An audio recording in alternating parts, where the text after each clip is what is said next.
Está usted en el espacio Un café con la Biblia. Y hoy vamos a estudiar el tema del rencor. ¿Qué es el rencor? ¿Por qué causa tanto daño? Es un mal silencioso, el rencor que ha destruido familias y sociedades enteras. ¿Cómo podemos identificarlo? ¿Cuáles son los síntomas de un corazón rencoroso?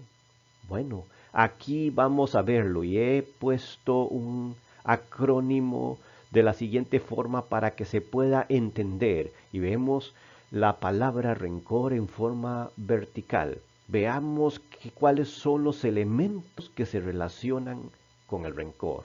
Aquí vemos que el resentimiento se presenta, eso nos puede llevar a un estado de rencor. Un resentimiento es cuando una persona no está a gusto con la actuación de otra o en algún momento por su misma percepción. Puede llegar a tener rencor.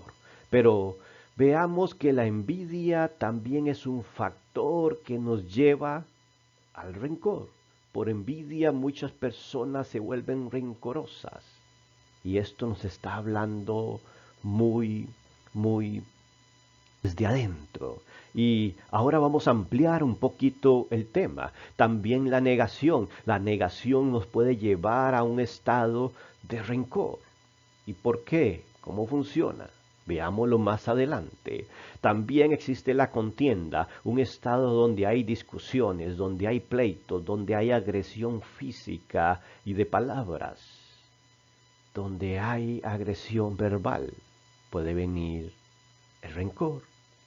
Pero también se presenta el odio. El odio es el paso más allá del rencor. Entonces podemos odiar por tener rencor. Simplemente. Y por supuesto la rencilla. La rencilla es vivir en un estado o en un ambiente hostil, dentro de una familia donde hay asperezas, donde todo es un poco estresante, se vuelve un ambiente estérico. Ahí donde hay rencillas es un nido de rencor. Y vamos a explicarlo más adelante. ¿Qué quiere decir esta palabra y cómo se relaciona con la vida de cada uno de nosotros? Veamos el significado de rencor según el diccionario. Y para no errar vamos a consultar la Real Academia Española, que es la fuente de máxima autoridad donde nos da el significado de las palabras. En su primera acepción dice rencor, resentimiento arraigado y tenaz. ¿Qué quiere decir esto? Que el rencor no es solamente un resentimiento, sino que es un resentimiento con raíces, está arraigado, cuesta eliminarlo y es muy fuerte, tenaz, se impone. En su segunda acepción dice que es como un odio, una antipatía o aversión hacia algo o hacia alguien cuyo mal se desea. Es decir, aquella persona rencorosa desea el mal de la otra persona que supuestamente le hizo daño. Porque aquí hay un paradigma donde muchos creen que la persona que es rencorosa es porque alguien le hizo daño, pero el rencor puede salir de su propio interior, de su ser interno. ¿Y cómo funciona esto? Aunque la psicología lo define diferente, veamos cómo lo define la psicología en alguna de sus ramas. Dice, el rencor es un sentimiento de enfado profundo y persistente. ¿Ok? Un sentimiento de enfado profundo y persistente. Un resentimiento arraigado que desequilibra y enfada el cuerpo y la mente. Físicamente y mentalmente son afectados. El origen del rencor, aquí es donde tenemos que tener cuidado, porque la escritura lo dice diferente. La psicología dice que el origen del rencor puede deberse a varias razones. Insultos, abuso de confianza, engaños, ofensas y maltratos. Es correcto, pero es una verdad a medias, porque si bien una persona puede obtener rencor por ser víctima víctima de una agresión, de un insulto, de un abuso de confianza, de un engaño, de una ofensa, por ser víctima de eso, también puede ser víctima de sí mismo, de su ser interior. Es rencorosa porque es envidiosa, porque tiene la raíz del pecado interna. Y veamos cómo lo explica la Escritura al respecto. Una de las causas por las cuales tenemos rencor o guardamos rencor es porque nos sentimos engañados y en este momento puede ser víctima del engaño. Y veamos un ejemplo. Si no conoces la historia, le invito a que la lea completa porque el objetivo de este estudio no es ahondar en la historia que se menciona, sino tener un ejemplo donde se presenta el rencor dentro del texto bíblico. Y por ejemplo, aquí en engaño, en Génesis 27:41 dice, Esaú pues guardó rencor a Jacob a causa de la bendición con que su padre Isaac lo había bendecido. Y Esaú le dijo, los días de luto por mi padre están cerca, entonces mataré a mi hermano Jacob, porque Jacob había engañado a su padre por impulso de su madre y a Esaú. Esaú era el mayor, debía recibir la primogenitura, la bendición de su padre, pero vino Jacob y lo suplantó. Y él recibió, por decir algo, la herencia, la bendición del primogénito. Él se sintió engañado y dice que lo llevó a odiar, lo llevó en algún momento a planear la muerte de su hermano y conocemos la historia que es bastante amplia y las consecuencias llegan hasta nuestros días. Pero veamos otro ejemplo interesante de qué forma se puede presentar el rencor también por desigualdad. Y es que dentro de las mismas familias se ve la desigualdad.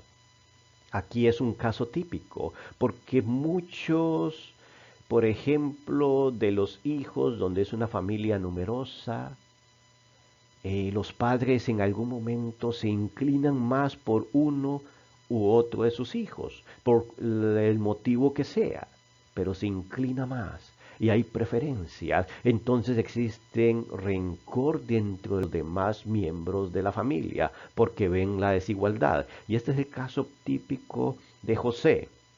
Génesis 37, 3 y 4. Y amaba Israel a José más que a todos sus hijos.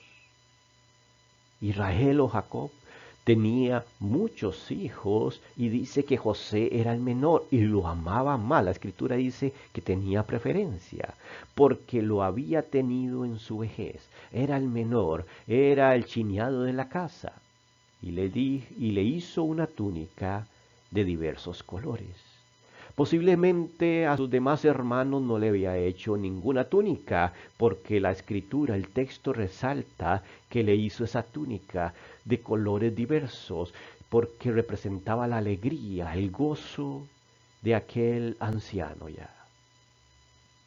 Y vieron sus hermanos que su padre lo amaba más que a todos sus hermanos.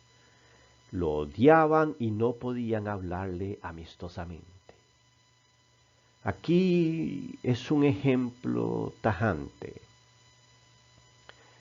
Israel amaba más a José, pero José fue víctima de sus hermanos sin él causar la ofensa. Fue error de su padre José de Israel, perdón, el amar más a José, su hijo. Entonces aquí José no fue el que ofendió, el que causó, digamos, la envidia, sino que más bien fue su papá, que actuó mal.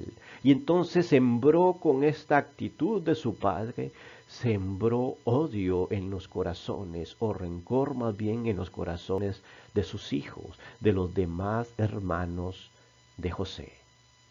Vea qué interesante. No siempre una persona que causa rencor a otra es culpable de causar ese rencor. Y veamos algunos otros ejemplos más profundos.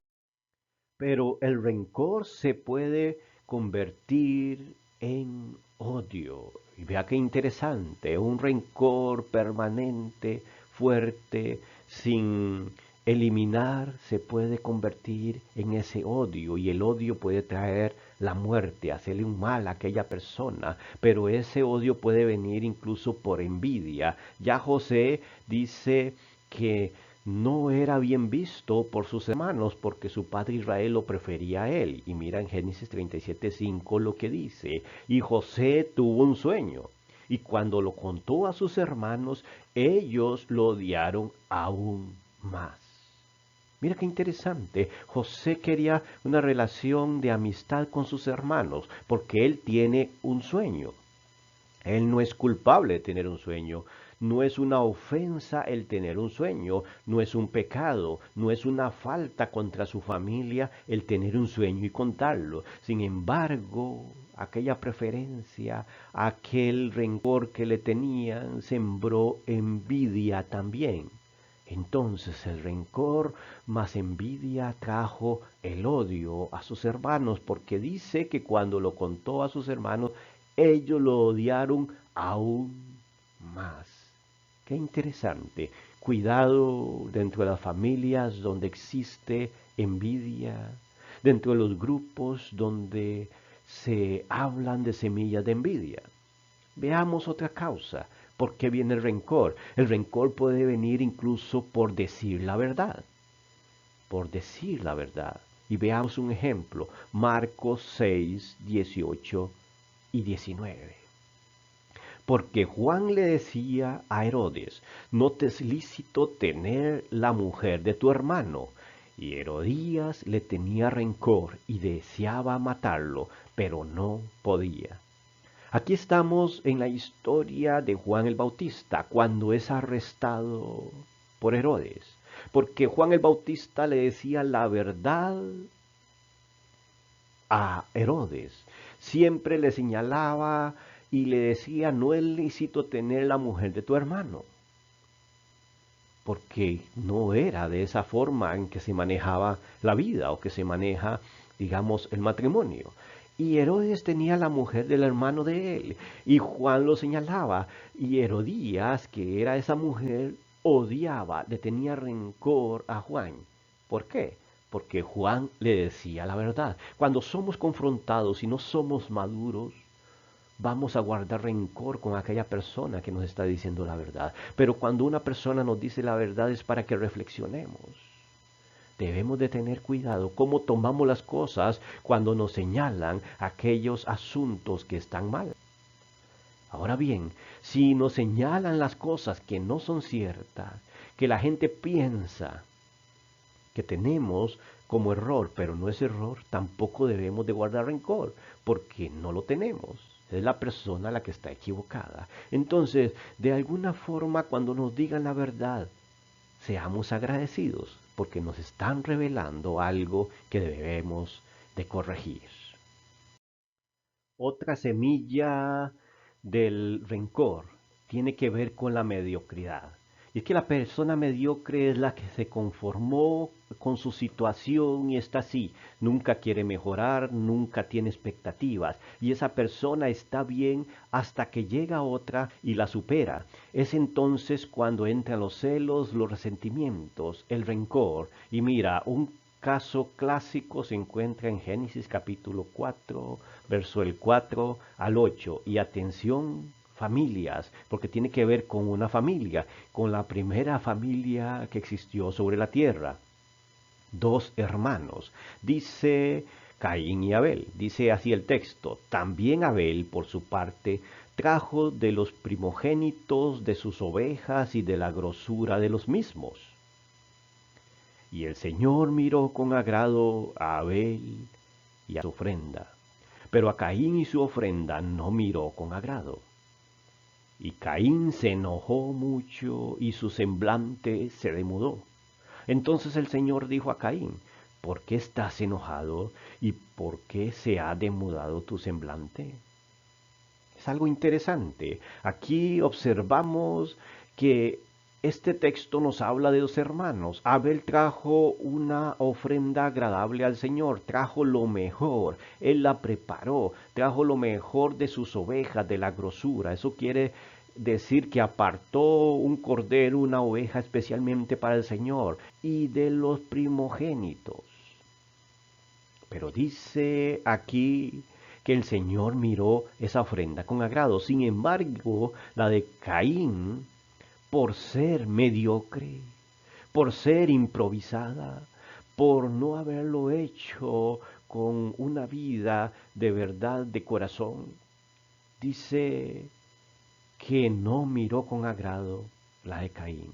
Y entonces Caín se enojó mucho y su semblante demudó. Y es que cuando hay rencor, cuando hay enojo, siempre el semblante lo va a delatar.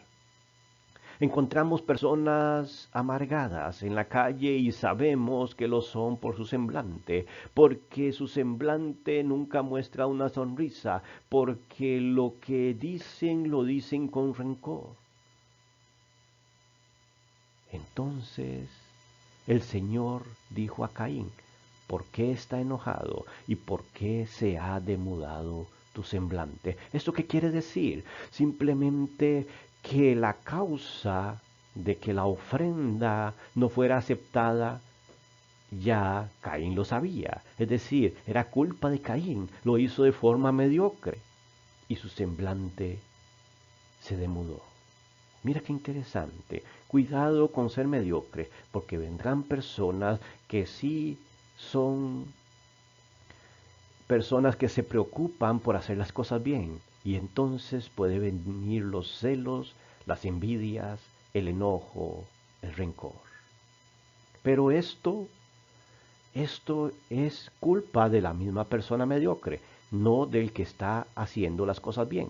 Por ejemplo, no era culpa de Abel, era simplemente responsabilidad de Caín. Por eso siempre debemos de analizar cada caso por ceguera espiritual. ¿Y cómo ceguera espiritual? Esto tiene que ver con nosotros también. Hechos 7:54 habla sobre el caso de Esteban, cuando Esteban es muerto a pedradas, como el primer mártir, por decir la verdad, porque Esteban le presenta a Jesús a los sumos sacerdotes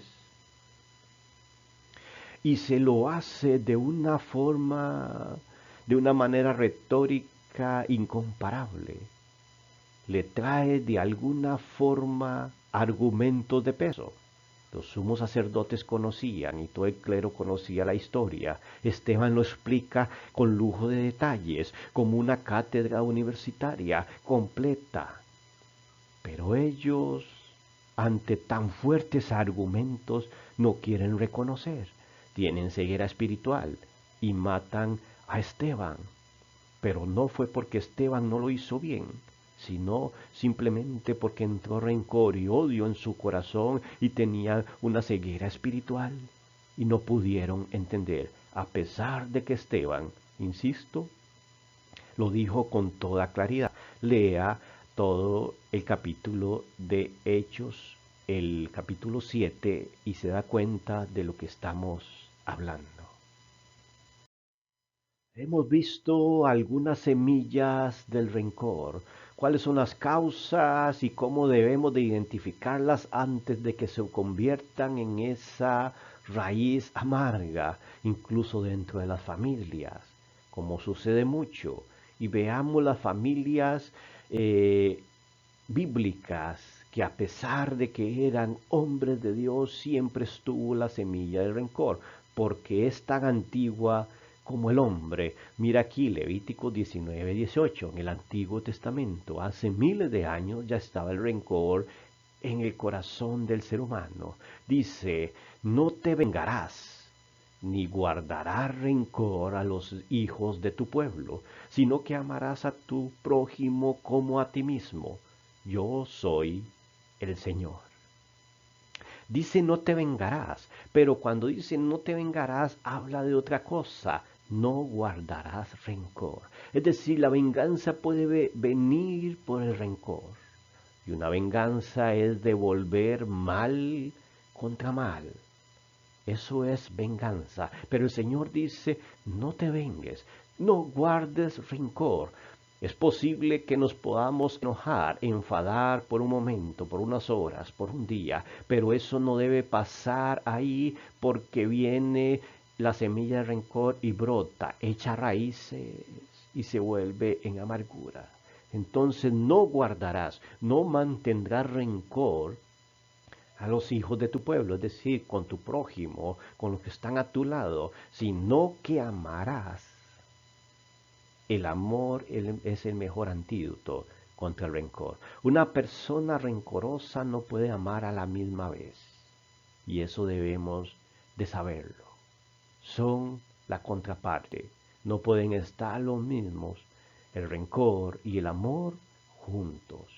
Uno u otro. Una persona rencorosa le hace falta el otro elemento. Y dice, yo soy el Señor. Es decir, Él es el que lo está diciendo, lo está afirmando, lo está pidiendo. Pero la pregunta es, ¿se puede no guardar rencor cuando nos hicieron daño?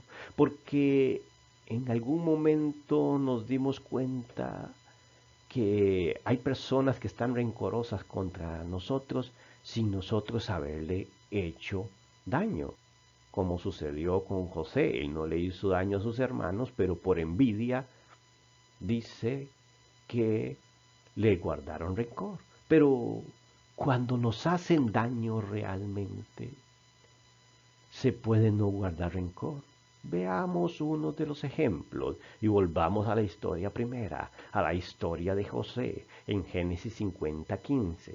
Repito, si quieres saberla, léase todos los pasajes de Génesis. Dice, al ver los hermanos de José que su padre había muerto, dijeron, quizá José guarde rencor contra nosotros y de cierto nos devuelva todo el mal que le hicimos. Los hermanos se sentían culpables, lo habían echado entre un foso para matarlo, lo habían vendido a Egipto y ahora José es uno de los principales del faraón. Y entonces dice, él tiene la autoridad y quizás José guarde rencor contra nosotros. Eso era lo natural. Dice, y nos devuelva todo el mal que le hicimos. Los hermanos sabían que le habían hecho mal a José. Pero ¿cómo termina la historia? Léala usted mismo. Siga después de Génesis 50 leyendo y te darás cuenta que José los perdonó. José no les guardó rencor, más bien les dio haciendas, comida y los trató bien. Sí se puede no guardar rencor cuando nos hacen daño. Hemos llegado al final de esta reflexión, pero no se vaya sin antes suscribirte a este canal si te fue de provecho esta reflexión. También te invito a que envíes esto a muchas personas, porque la Escritura dice, de gracia recibiste, dad de gracia. Muchas gracias por estar con un café con la Biblia. Muchas bendiciones.